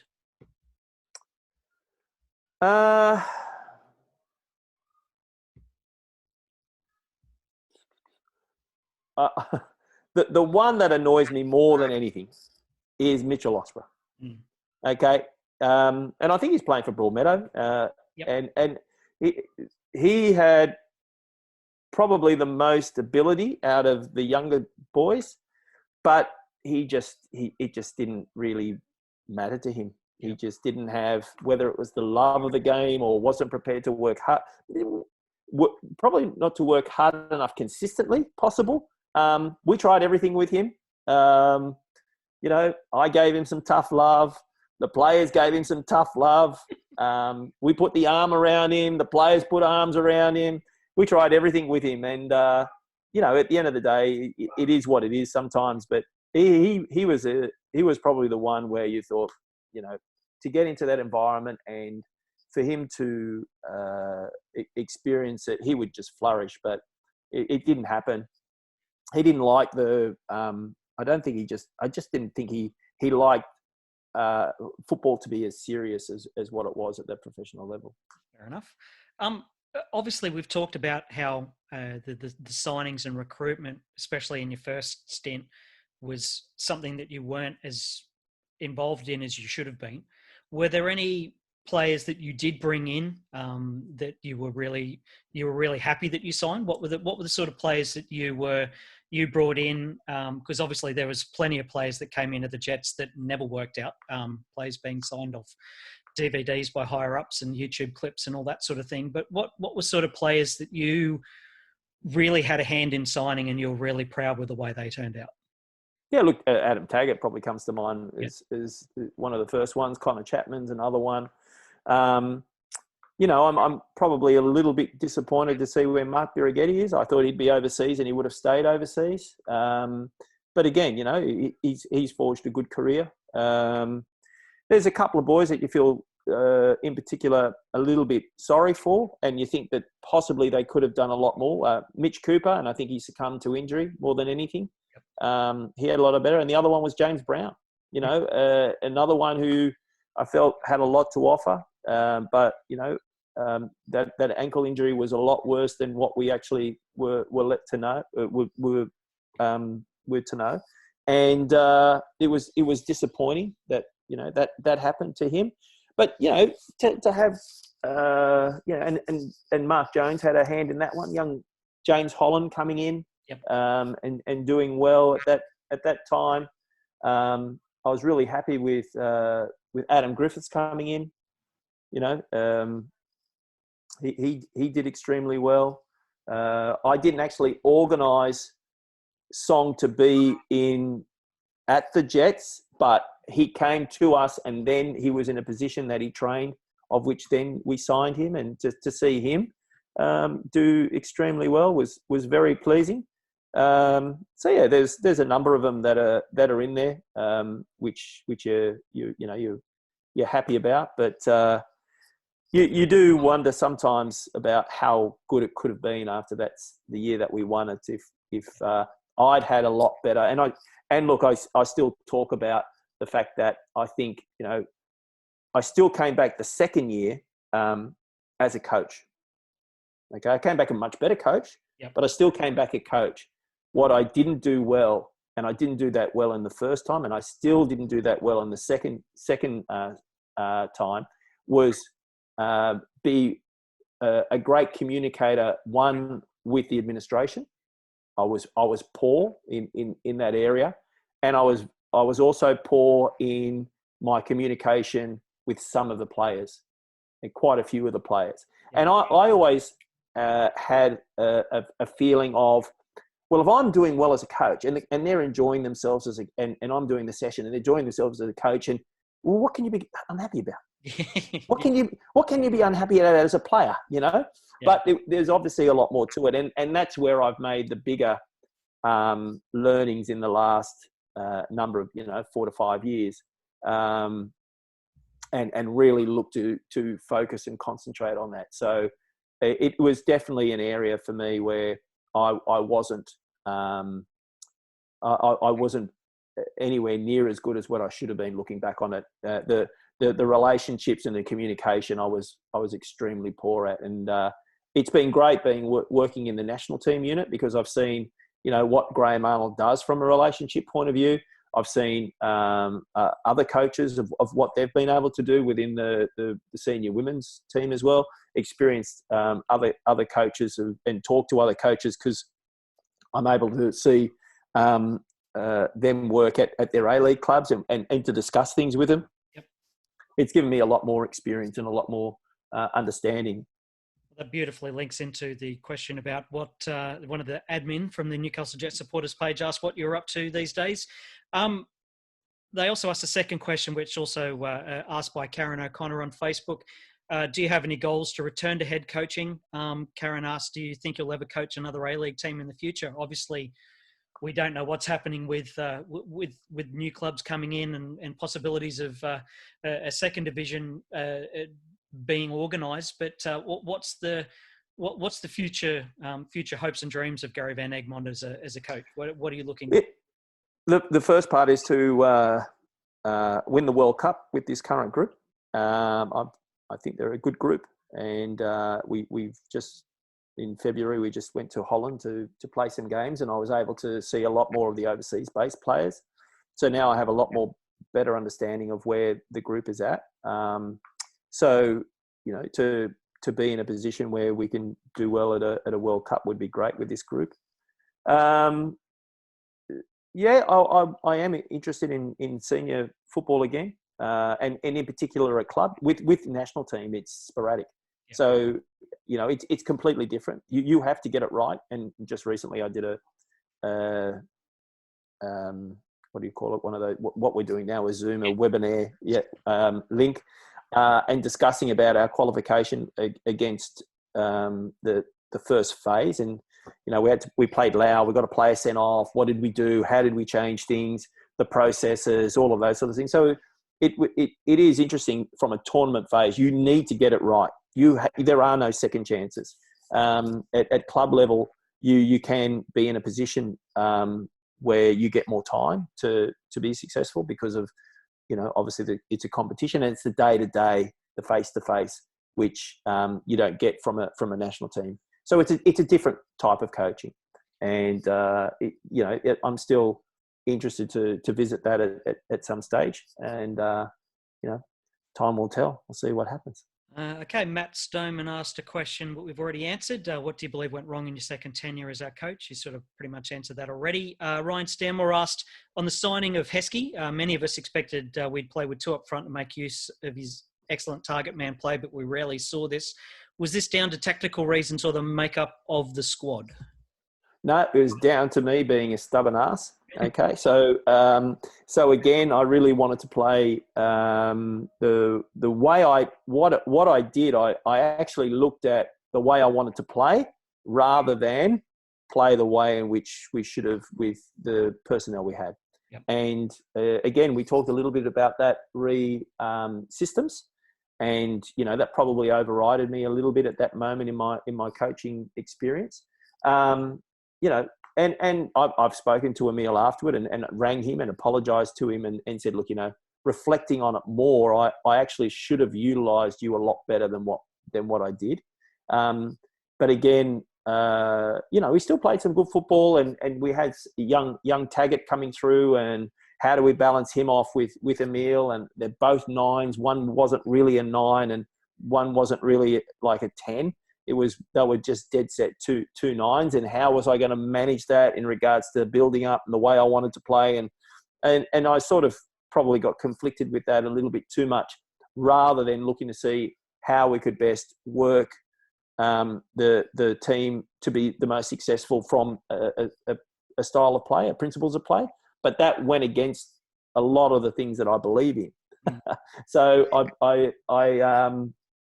I should have been more flexible in that moment and looked to do different things within the team environment for 100% sure, so we could have been more successful at that stage. But going back to the brief, young players, developing players. Yeah, there was a whole conflict in all of that as well. Set up, yeah. Well, how was Emil as a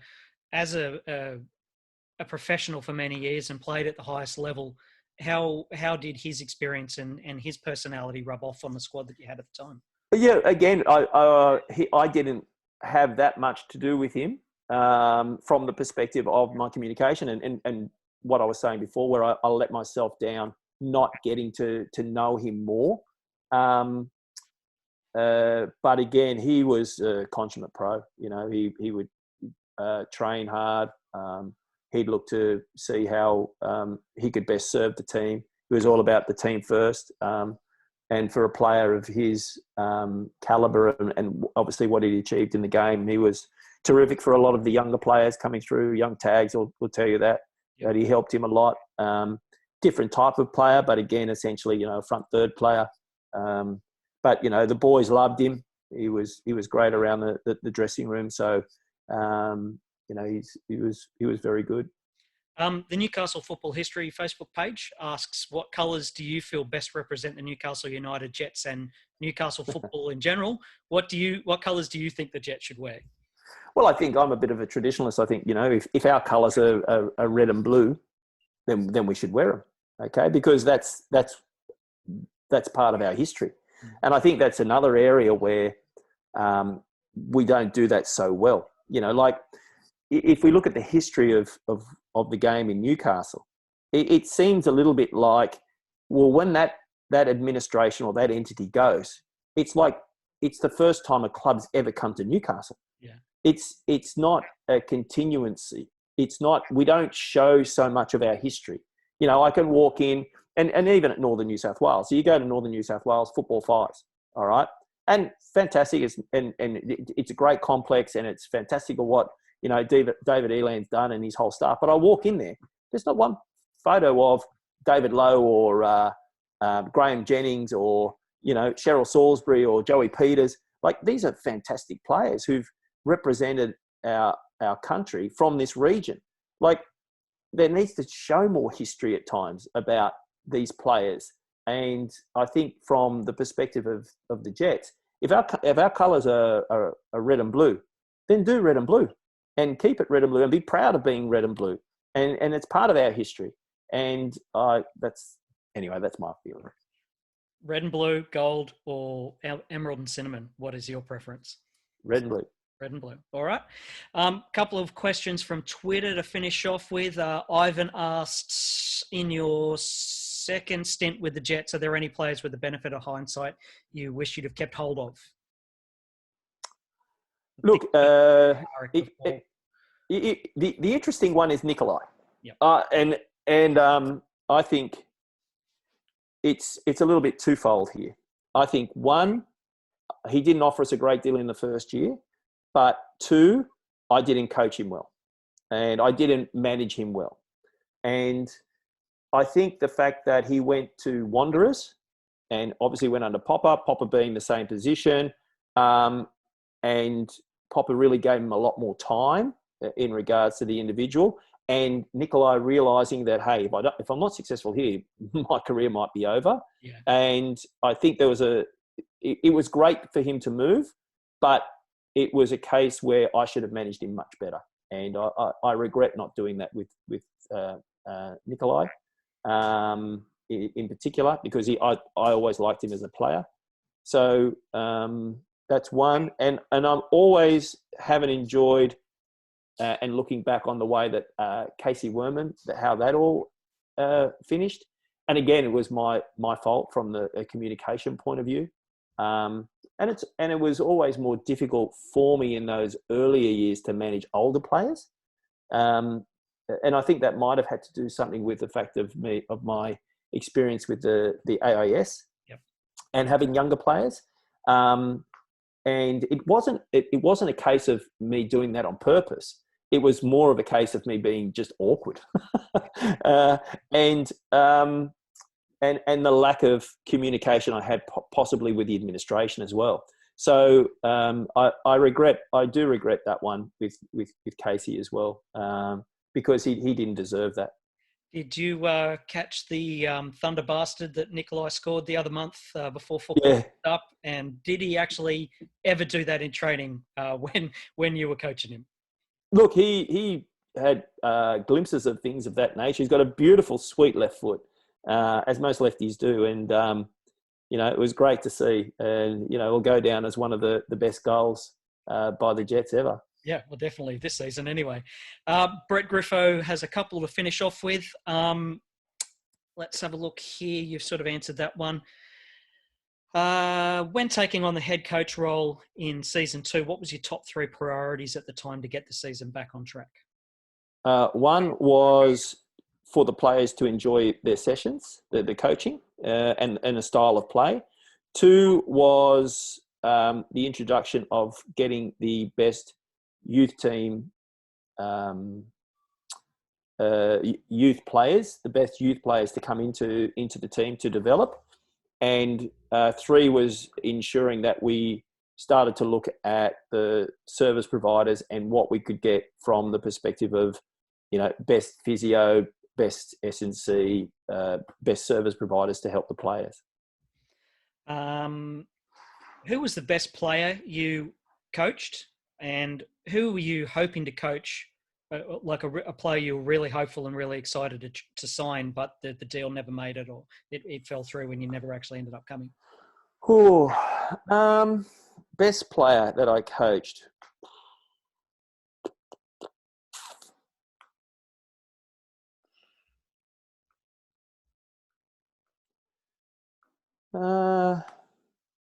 Yeah, that's a tough one. There's a number of them.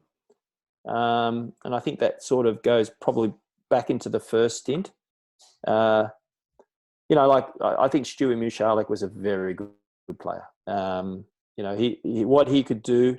And then on top of that, you can see that the demons that he's had as well, for him to be able to manage that as well. Yeah.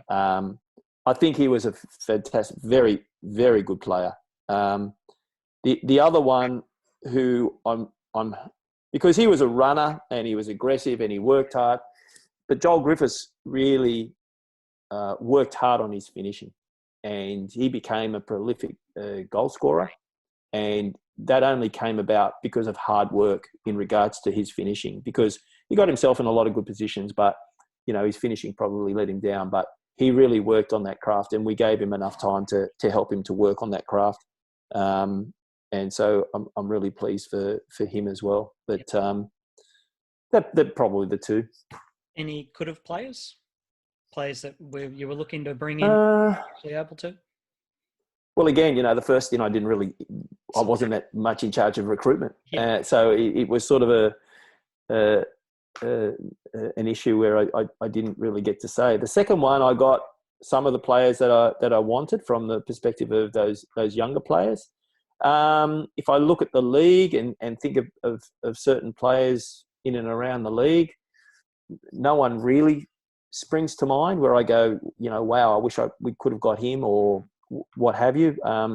There were some very, very good players. But you were linked with Peter Crouch at one point. Was that when you were still? Yeah, we were linked with Peter Crouch. We were also linked with, what was his name? What was his name? I can't remember his name. He played in the English league. Was it the Norwich guy? No. The strike. Yeah. He was a striker. Yeah, English. He was a striker. And it was actually out of him and Emil looking to come at one stage. But anyway. But look, there was some wonderful personalities in my time there. So I really enjoyed all of their personalities. The other one who I must say I felt I gave a disservice to was Zenon Carabello.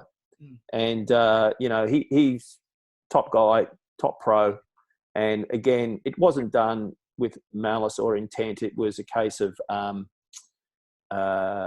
miscommunication in a lot of it. And, he was a pretty emotional type of guy at that moment, coming from a club where he didn't get a lot of games, coming then to us, started to play. Then he was sort of in and out, and I didn't communicate with him well enough to explain the reasons. Excuse me. And that's another one I do regret, because he's a top person and a top pro. Mate, you've been massively gracious with your time, and you've been very honest with your answers. We'll finish off on a light note. The final question we'll ask from Brett Griffo was any funny stories, any funny things you saw from the technical area as a coach? They're ones that can obviously be broadcast to social media. Yes. No, look, I think that we may have touched on already was the one where Muskie just decided that he was walking off. You know, they were 4-0 down. He was walking off. And I'm saying to Jonesy, what's he doing? And he's going, I think he's walking off. He got the armband. He chucked it on the ground. He started walking off. And then to see Ernie run onto the field and hand it back to him as if to say, oh, come on, please, Kevin, just stay on the field, you know. It's going to be okay. It's going to be okay. It was that was probably one of the funnier ones, I suppose. But no, I didn't have any real run-ins with opposition coaches or anything of that nature, really. But any memories of the famous pose down at Perth Glory? There was a photo, I think, of you. Oh, right. Yeah, that was an interesting one of the players on Perth Glory. Yeah, no, that was a case of we got dudded right at the end, and for me it was a dive, and I told him, you know, he was a dive, and then he said something, and I don't know what else he said. And the one thing I tried to ensure I did was to keep my arms behind my back so I didn't touch this player. Yeah. So I was so conscious of doing that, and obviously it was out of order for myself, but it was just through frustration. Oh, Gary, it's been fantastic talking to you. You've been you've answered everything that I can throw at you. We've gone for nearly 2 hours. It's been great catching up with you. We really appreciate your time. If people want to interact with you on Twitter, it's Gary_Egmond. Give him some feedback about his extremely honest takes on his time at the Jets, and interact with us obviously as well at Jetstream Newey. But that's pretty much all I've got, Gary. Thank you very much for joining us and being so honest with your answers and gracious with your time. Thanks for joining us. No problem. I hope people enjoy it. Absolutely. That's all from us. We will be back next week, hopefully with another Jetstream AMA. In the meantime, vamos el Jerkos. Take care.